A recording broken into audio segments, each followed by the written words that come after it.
Hey folks, it's been approximately 6 months since I did my first review on my 2016 RZR 900 trail version.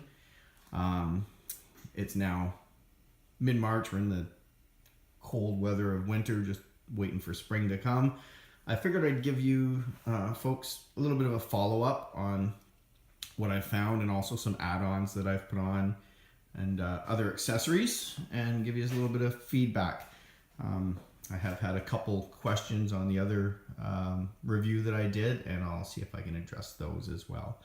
So as far as some changes that I've done, I have added a 2-inch lift kit from Rubber Down Customs.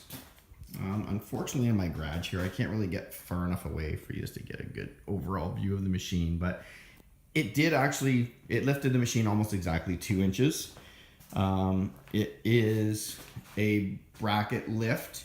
I'll show you in a second here where the front bracket is. I'll have to take the hood off. In the rear, there's 2 small brackets that go on the shocks. You can see the black bracket at the base of the shock there lifts the shock up and out. And like I say, it gave me almost exactly 2 inches. I chose to go that route because I didn't want to increase the stress on the springs or anything else any more than I had to. The geometry seems still fairly good. If you look, my axles are still pretty straight.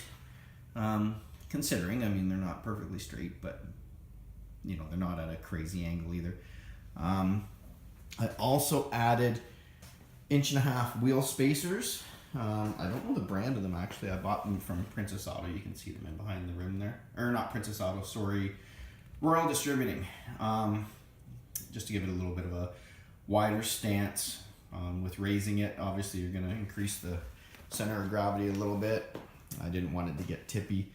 I will be putting 14-inch rims and tires on it at a later date with a bit of offset. Right now it's at about 53.5 inches. With the offset, it'll bring it closer to 58. I don't want to get too crazy wide, but having said that, here I am almost approaching the 60-inch mark already. But I think it'll give me a little more stability with the height. Having said that, I haven't found it tippy. Don't get me wrong. I did think that I needed a little bit more clearance. The trails that I ride, there's a lot of logs down and stuff that you tend to go over. And I was making it over them fine, but I was bottoming out now and then when I was going over them.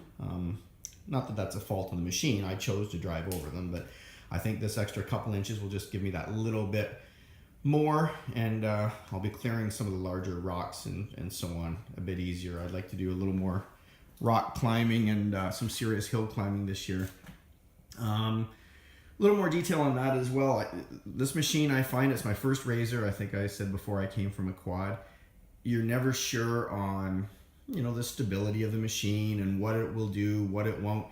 Every day that I drove this, I got more and more confident with it, and it just never ceased to amaze me. It's a very stable machine.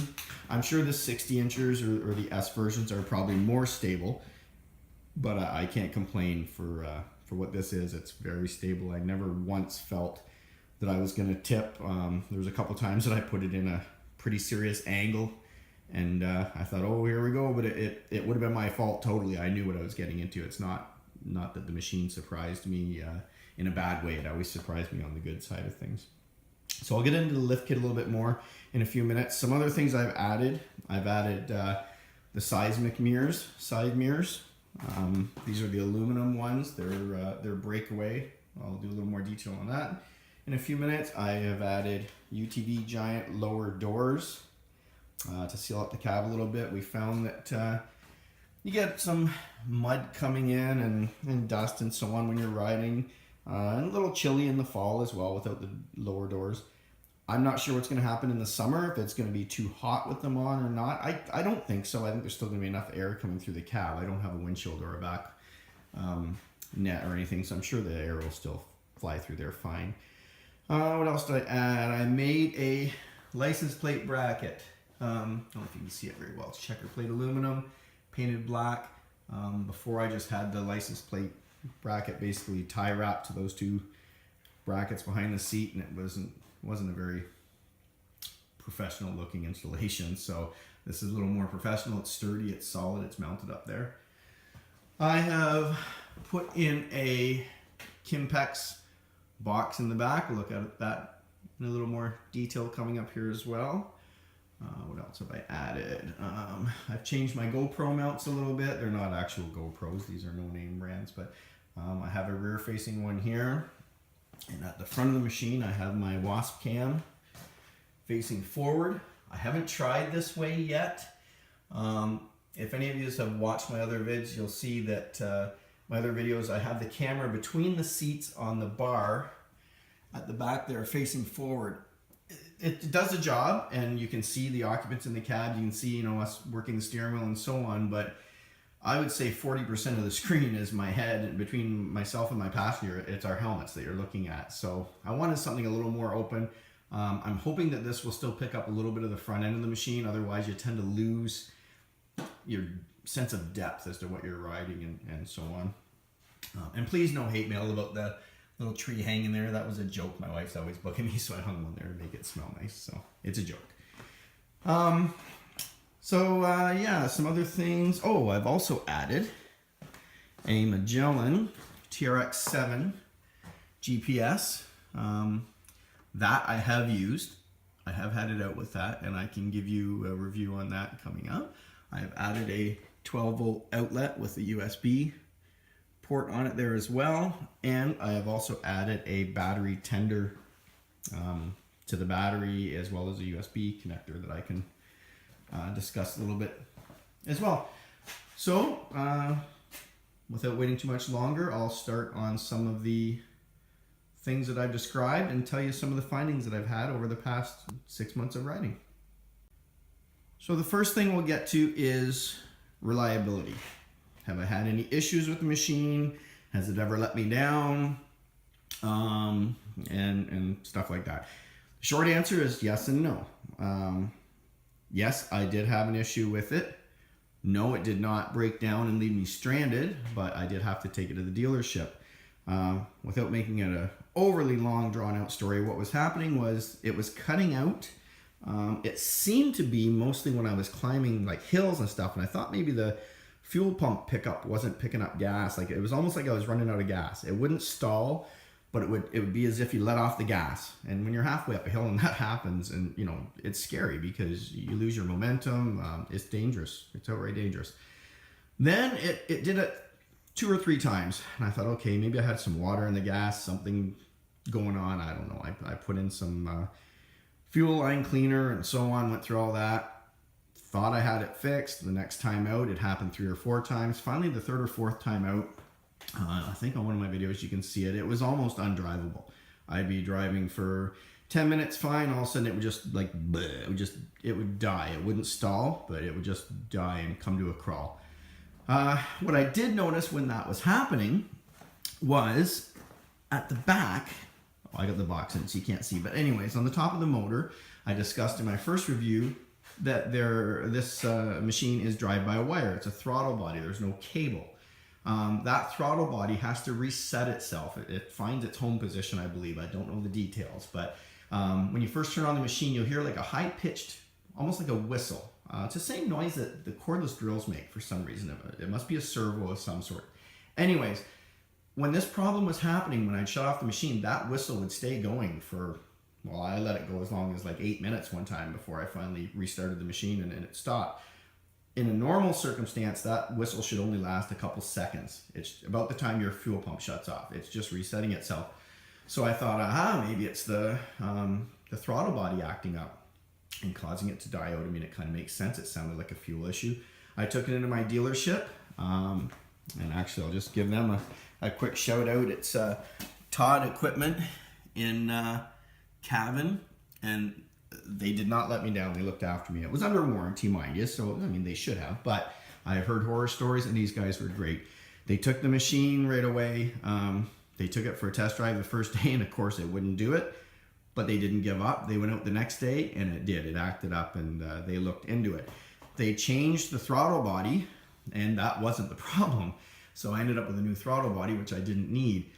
Long story short, if that's possible at this point, what the problem was my ignition switch. And I've heard this with some other people. A little, I think it's about a $30 switch there. And what would happen was it would just lose contact. So the machine thought it was shutting off. And when you shut it off and shut it on, turn it on during mid-cycle, if you have your foot on the gas, it confuses the throttle body. It makes it think that it loses its bearings, basically its calibration. And one thing that kind of gave it away when I got watching the videos after the fact, when I was trying to explain it to the dealership what was happening, the little blue light that lights up on your headlight switch there at the bottom, I don't know if you can see the blue at the bottom, it's not on right now obviously, but I noticed in the videos when the machine would cut out, that would flash. And I asked the dealer, I said, what does that blue light do? He says, oh, that's just on whenever your machine's on. It's just so that you can find the headlight switch in the dark, basically. And then I said, well, if it helps you, that thing's flicking off and on when it acts up. So that makes total sense. The machine thought I was turning the key off. Changed the ignition switch. I took it back out. Runs like $1 million. It's great. So that was the extent of my problems. I've had no other issues with it at all. I had it up on all the wheels off this year when I put on the wheel spacers. I checked every bearing, every bushing. I have no play in anything. Now I am very anal, I guess if you want to say it that way, about keeping all my Zerk fittings lubed up. Every time I come back, if I've been through deep water, they get a lube. Otherwise, about every second ride, they're getting a lube. Grease is cheap. And I mean, I know the bearings aren't that expensive either, but I'd rather not be wrenching on the thing. I'd rather be driving. So I've had no issues. I've done my regular oil changes. The power steering has been working great. Everything's been working great. No problems. So hopefully that gives you guys a bit of insight on the reliability of these. I'm not saying they're all going to be like that. Every machine's going to be different. It depends how you ride. I don't abuse this thing by any means, but I use it. I jump, I climb, it's a four-wheeler and I go four-wheeling. That's what I do. So hopefully that helps you out with, whether or not they're as durable as they should be.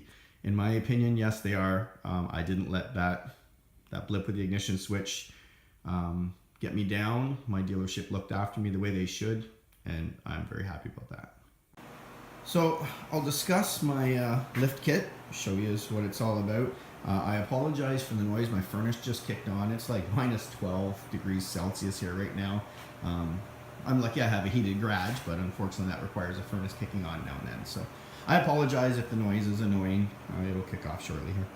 So the lift kit is from Rubber Down Customs. There's their logo there. They're a Canadian company, a small mom and pop shop in Niagara Falls, Canada, that I actually drove there and picked up the parts. Very nice people, very willing to help you with any questions. They're more than courteous. I highly recommend them. This kit is very well made. I wish I had a little better light here.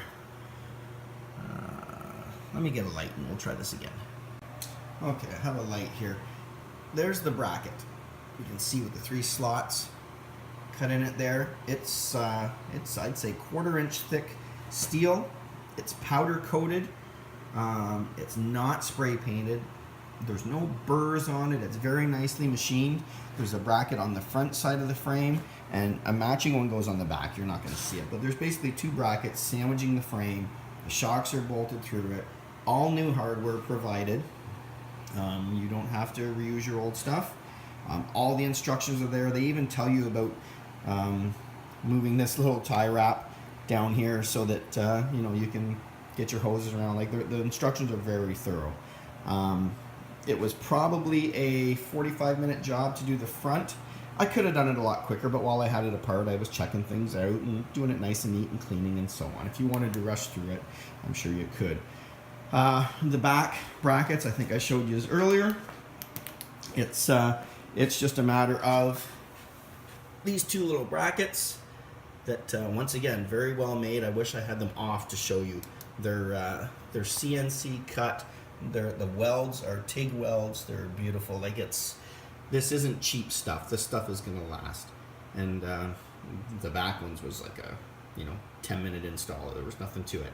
And it did bring the machine up 2 inches. I'll give you as a follow-up in the spring once I get out riding. I just did this over the winter. let you know whether it affects the ride and the handling of the machine. I'm anticipating a little bit stiffer ride. Unfortunately, I did a bunch of changes at once, so it's kind of hard to tell what is what. And what I mean is I put in the bracket lift. I also adjusted the shock settings. They were on the softest. I now have them on the mid setting, just to give me a little more lift as well. And plus, I usually ride with a passenger. So if I was riding it, alone all the time, then that'd be fine. But with two of us in there, you're going to need a little extra suspension. It's more weight in the machine, and so I cranked that up. And I also took the front sway bar off the machine. I didn't touch the back. I took the front off to give me a little more articulation when I'm climbing rocks and stumps and so on. So with all that done all at once, it's going to be hard for me to tell what affected what, but I will give you a review down the road once I get out riding on how everything works out as a whole.